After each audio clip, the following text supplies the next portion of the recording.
Même au milieu de jeux mal gérés, on peut vivre des moments sympas, je vous jure. Salut tout le monde, c'est Inès et bienvenue sur Watch Mojo Français. Aujourd'hui, on se retrouve pour le top 10 des meilleurs moments dans les mauvais jeux vidéo.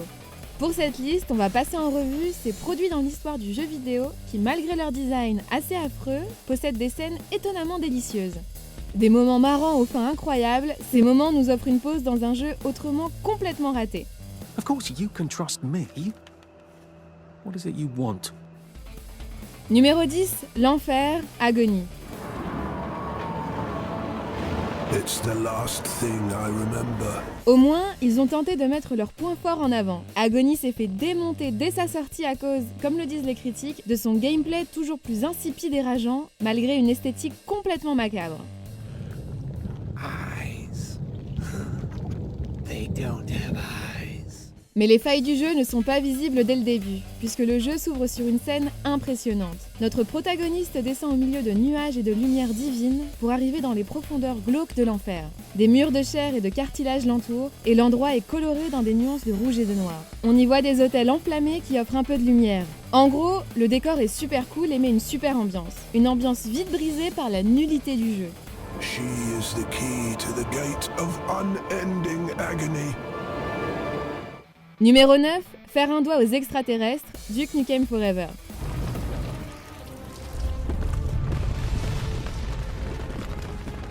Pour une fois, l'irrévérence particulière de Duke valait le coup d'être incluse. Après une réception mitigée, Duke Nukem Forever n'était pas exactement apprécié par le public et la presse vidéoludique. Ses mécaniques semblaient venir de tous les jeux d'action sortis depuis Duke Nukem 3D et son humour reposant sur les clins d'œil aux autres médias font de notre héros un crétin agaçant.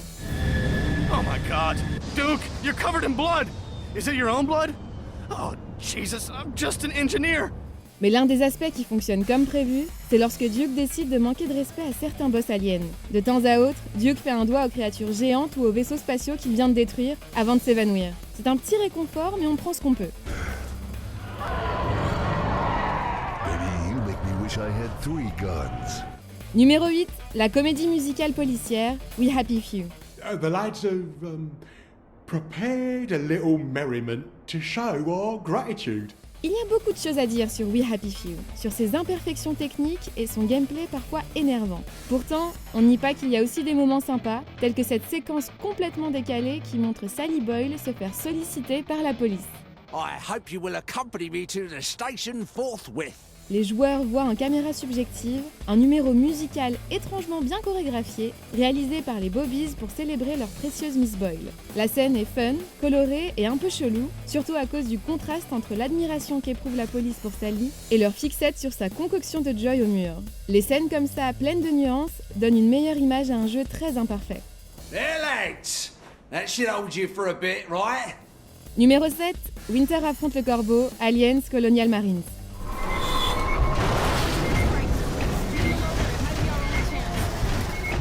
Vendu aux fans comme un hommage à la franchise, Aliens Colonial Marines semblait plutôt déconnecté du matériau de base une fois sorti. Pourtant, le jeu trouve des moyens de briller à travers certains moments, et notamment à travers la 5e mission, le Corbeau.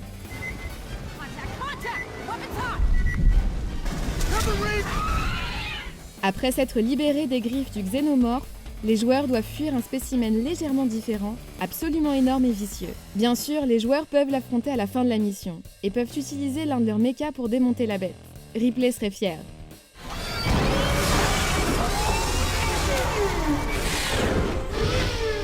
Numéro 6, Cactus. Shaq-Fu, A Legend Reborn. Now I'm a giant cactus? Who designed this game? Shaq porte un costume de cactus. Non, je fais pas une attaque, c'est bien vrai. Celles et ceux qui jouent à Shaq-Fu, A Legend Reborn sans avoir suivi la carrière légendaire de sa star éponyme seront sûrement perplexes quand le Shaq du jeu découvre et porte un costume de cactus.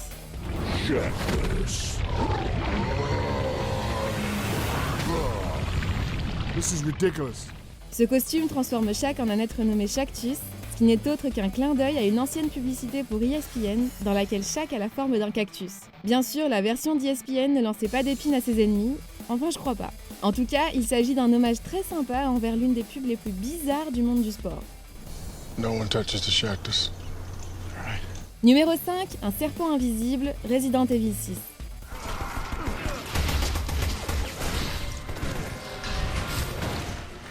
En général, les créatures serpentines des jeux Resident Evil ont beaucoup de succès, malgré la qualité inconstante des épisodes. Ça marche aussi pour Resident Evil 6, une entrée au succès mitigé qui cherche à plaire au plus grand nombre, sans pour autant y arriver. Lors du 3e chapitre de la campagne de Chris, il est piégé avec ses coéquipiers et attiré dans un jeu de chat et de la souris terrifiant avec Iludija, un serpent mutant géant qui est invisible et très porté sur le meurtre.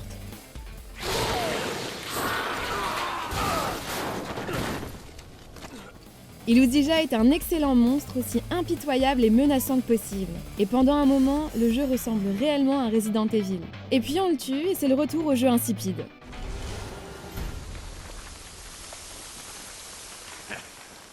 We did it. We fried that son of a bitch. Numéro 4, Ghost contre Trinity. Enter the Matrix. Ah, le royaume complexe et brouillon des jeux vidéo adaptés de films cultes.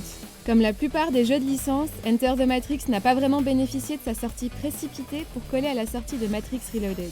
Pourtant, l'arrangement a donné des éléments intéressants, comme l'interlude du jardin zen dans l'histoire du coprotagoniste Ghost. En méditant dans ce jardin virtuel, Ghost est dérangé par Trinity, dont le rôle est repris par Carrie-Anne Moss, et on a droit à un combat d'arts martiaux. Le combat est fun mais bref, mais la réflexion sur la philosophie personnelle et les répliques des deux combattants font le succès de cette séquence. Numéro 3, affronter le vaisseau mère, Earth Defense Force 2017.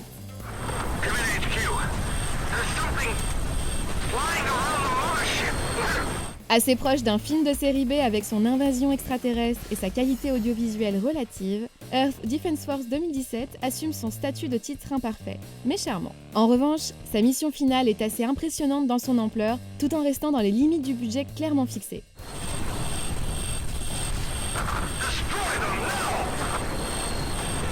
Les joueurs doivent affronter le vaisseau mère extraterrestre lui-même, une masse tourbillonnante de métal et de lasers sophistiqués. S'ensuit alors un combat purement chaotique, alors que les joueurs doivent éviter les explosions et débris pour donner le coup fatal au vaisseau.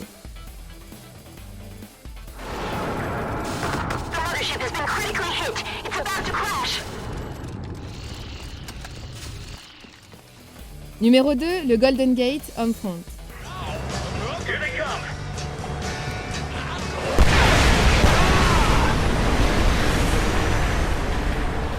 Comme quoi, une fin bien faite peut nous réconcilier avec un jeu très moyen. En tout cas, Homefront a réussi sa mission finale, une traversée complète de l'emblématique Golden Gate Bridge avec les forces armées des États-Unis.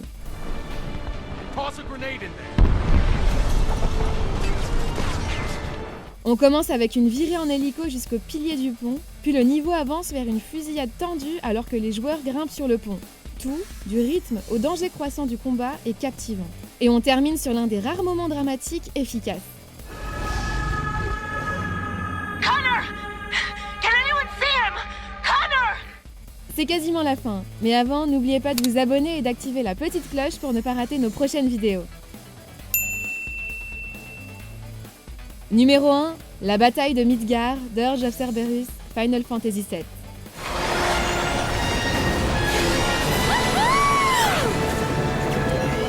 On peut dire ce que l'on veut de Square Enix et leurs priorités du 21e siècle, ils sont capables de créer des cinématiques vraiment superbes quand ils le veulent. Dirge of Cerberus débute 3 ans après Final Fantasy VII et met Vincent Valentine et sa volonté de sauver le monde d'un complot au centre de l'action. What do you think you're doing?